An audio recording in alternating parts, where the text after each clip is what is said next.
صلی وسلم علی رسول الکریم اما بعد اعوذ باللہ من الشیطان الرجیم بسم اللہ الرحمن الرحیم ولا تقولوا لمن يقتل في سبيل الله اموات سبحان اللہ بل احیاء ولكن لا تشعرون سبحان اللہ العظیم ان اللہ وملائکتہ یصلون علی النبی یا ایھا الذین آمنوا صلوا علیہ وسلموا تسلیما اللهم صل علی محمد وعلی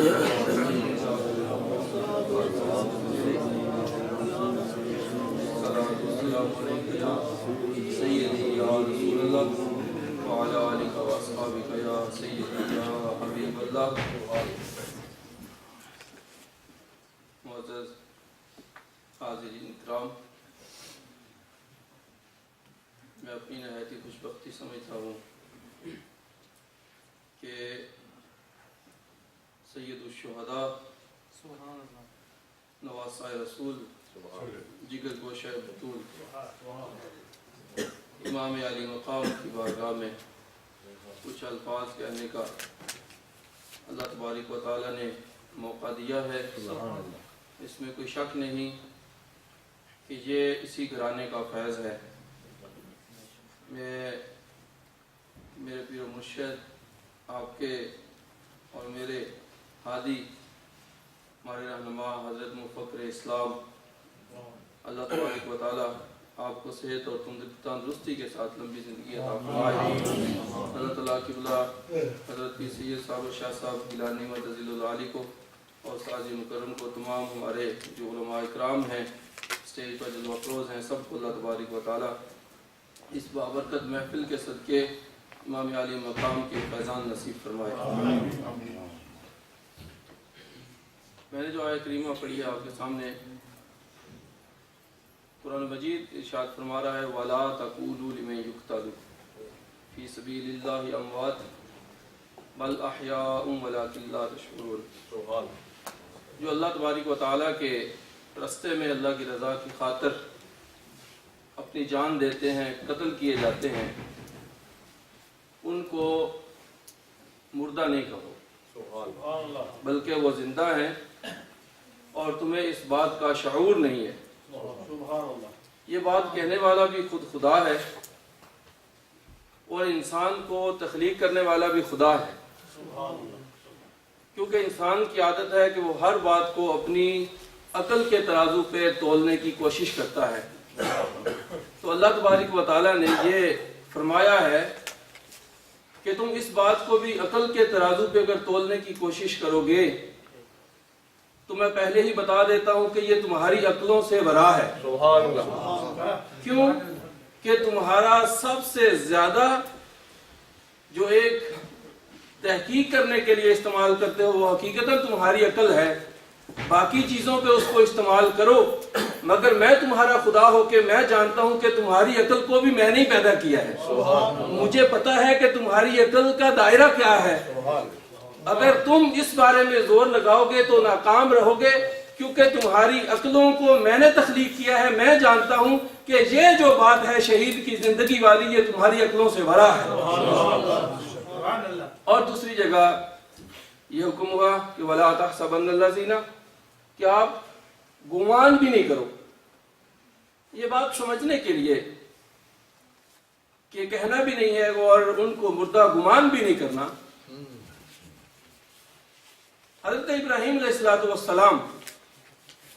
آپ کی زندگی کی ایک بڑی بہترین مثال ہے کہ جہاں پہ انسانوں کی عقلیں چکرا جاتی ہیں کہ وہ اللہ کے حبیب، اللہ کے پیارے رسول حضرت ابراہیم علیہ السلام یہی سوال اللہ کی بارگاہ میں کرتے ہیں کہ مولا کریم تو مجھے دکھا دے کہ زندگی کے بعد موت آتی ہے تو پھر اس کے بعد دوبارہ زندگی کیسے آتی ہے. یعنی موت کے بعد کی زندگی کے بارے میں اللہ تبارک و تعالیٰ نے ارشاد فرمایا کہ اے ابراہیم کیا تو اس پہ ایمان نہیں رکھتا، کیا تو اس پہ عقیدہ نہیں رکھتا؟ کہا کہ بے شک مولا کریم میں عقیدہ رکھتا ہوں،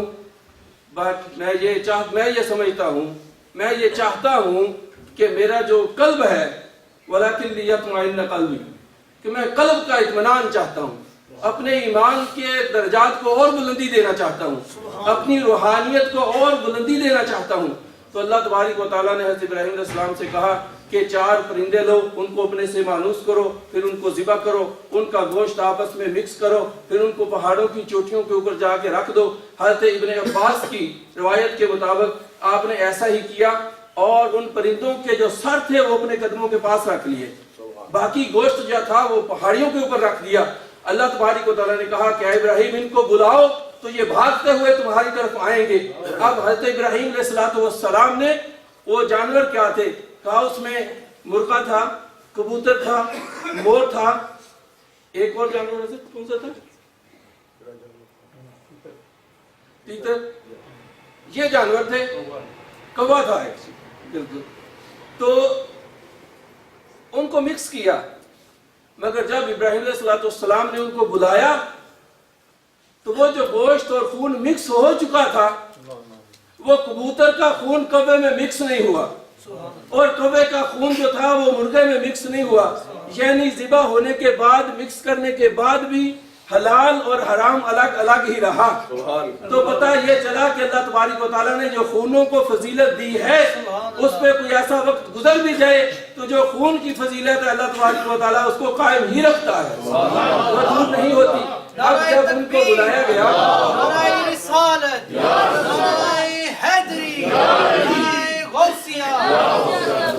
وہ دوڑتے ہوئے آئے، اور جو ان کے دھڑ تھے وہ سر کے ساتھ ملے، مگر جب تک دھڑ سر کے ساتھ ملے نہیں اس وقت ان کی زندگی ثابت نہیں ہوئی۔ مگر میں نے جب دیکھا امام علی مقام کی طرف،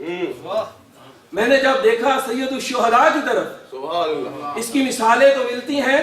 کہ نبی پاک صلی اللہ علیہ وآلہ وسلم کی بارگاہ میں حضرت ابوبکر صدیق کی جب میت کو لایا گیا، عرض کیا گیا اے یا رسول اللہ یہ آپ کا غلام ابوبکر صدیق حاضر ہے، تو سرکار سے کے مزاج سے عائشہ صدیقہ نے خواب میں سنا، اور بہت سارے لوگوں نے جاگتے میں سنا کہ نبی پاک صلی اللہ علیہ وسلم کے مزاج سے آواز آئی ارسلوا الحبیب الی الحبیب، کہ جلدی کرو حبیب کو حبیب کے پاس لے آؤ، مگر وہ آواز بھی یا تو خواب کی تھی اور سرکار کی آواز وہ در پردہ تھی، مگر سامنے آ کے نبی پاک صلی اللہ علیہ وآلہ وسلم نے کسی کو یہ نہیں کہا تھا، کہا کہ اگر تم بھی ابراہیم کی طرح اس طرح کا ثبوت چاہتے ہو کہ سامنے آ کے بولنے کی طاقت کون رکھتا ہے کہ اس کو شہید کر دیا جائے، سر تن سے جدا کر دیا جائے، اور سر کو لے کے نیزہ پہ چڑھا دیا جائے، لوگ سنا کے اوپر چڑھا دیا جائے، تو پھر تمہیں دیکھنا ہوگا، کہا تھوڑا سا انتظار کر جاؤ، یہ کام اگر اس میں تسکین چاہتے ہو کہ شہید کے بعد دوبارہ زندہ کیسے ہوتا ہے، میرے حسین کی شہادت کا انتظار کرو۔ اس بات کا جواب میرا حسین تمہیں دے گا، میرا حسین اس بات کا جواب تمہیں دے گا۔ اب امام علی مقام نے وہاں پہ جب سر اور دھڑ اکٹھے نہیں کیے گئے تو زندگی ثابت نہیں ہوئی، مگر واہ امام علی مقام تیری عظمت پہ قربان جائیں، تیرا دھڑ مبارک کربلا کے میدان میں ہے اور سر جو ہے وہ کوفے کے بازاروں میں ہے۔ کسی نے اپنے چوبارے پہ کہا کہ ہم حسبت ان اصحاب الکہف والرقیم قالوا من آیاتنا عجبا، قرآن پڑھا، امام علی مقام کا سر مبارک جو ہے وہ لوگ سنا پہ ہے، اس بات سے خدا کی قسم ہے خدا کی عظمتیں بھی کھلتی ہیں، مصطفیٰ کی عظمتیں بھی کھلتی ہیں، اسلام کی عظمتیں بھی کھلتی ہیں کہ امام علی مقام نے ایسے ہی کچھ نہیں کہہ دیا، بلکہ پہلے قرآن سنا اور اس سوال کے مطابق بول کے جواب دیا۔ عجب قتلی و حملی، تم اس کو دیکھتے ہو، ادھر نہیں دیکھو، لواسہ رسول کو دیکھو۔ پھر یہاں جو امام علی مقام نے کلام کیا، جب سیدنا علی اکبر کا لاشا اٹھا چکے، حضرت علی اصغر کا لاشا اٹھا چکے، شہدائے کربلا کی صبح سے شام تک میتوں کو اٹھا چکے، امام علی مقام نے اس کے بعد جب خود شہید ہو چکے، سر تن سے جدا ہو چکا، خدا کی قسم ہے کسی کے گھر میں اگر آج ویسے ہی تبھی موت بھی ہو جائے تو اس پورے خاندان میں کسی خطیب کو شاید یہ جرت نہ ہو سکے کہ اس کے بعد بھی وہ حق بات بیان کر سکے، مگر واہ حسین، واہ حسین، واہ حسین، تیری عظمت پہ قربان جائیں، تیری شان پہ قربان جائیں، تیری رفعت پہ قربان جائیں کہ دھڑ مبارک جو ہے وہ کربلا میں ہے اور صبح سے شام تک لاشیں بھی اٹھاتا رہا، بھوکا اور پیاسا بھی رہا، مگر جب حق بات کہنے کا وقت آیا امام حسین نے ذرا بھی دیر نہیں لگی۔ خطبے کے لیے تو ممبر چاہیے ہوتے ہیں، جب ممبر بناؤ تو کتنا خیال کیا جاتا ہے، جب خطیب صاحب بیٹھیں گے ایسے بیٹھیں گے، ایسے بیٹھیں گے، ان کو تکلیف نہیں ہونی چاہیے، یہاں ان کے پاؤں ہوں گے، یہ جگہ نرم ہونی چاہیے، یہاں ہاتھ رکھیں گے، اور جب تقریر کریں گے اگر یہ اس طرح کمفرٹیبل نہیں ہوگا، آرام دہ نہیں ہوگا تو ان کو تکلیف ہوگی۔ مگر واہ امام علی مقام، تیرا ممبر کیسا ہے،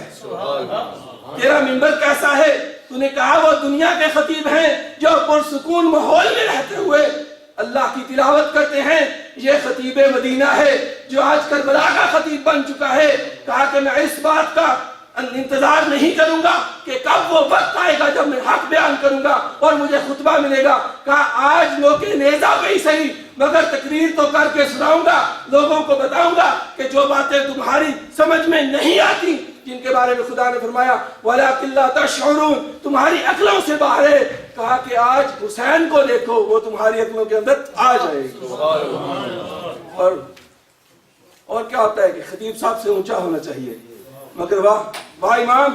واہ امام، تیری عظمت پہ قربان جائیں، بے شک آپ کا سر مبارک نیزے کی نوک پہ تھا مگر یزیدی سارے نیچے تھے، سر حسین کٹنے کے بعد بھی سب سے اونچا تھا۔ واہ حسین، واہ حسین، واہ حسین، واہ حسین، واہ علینا۔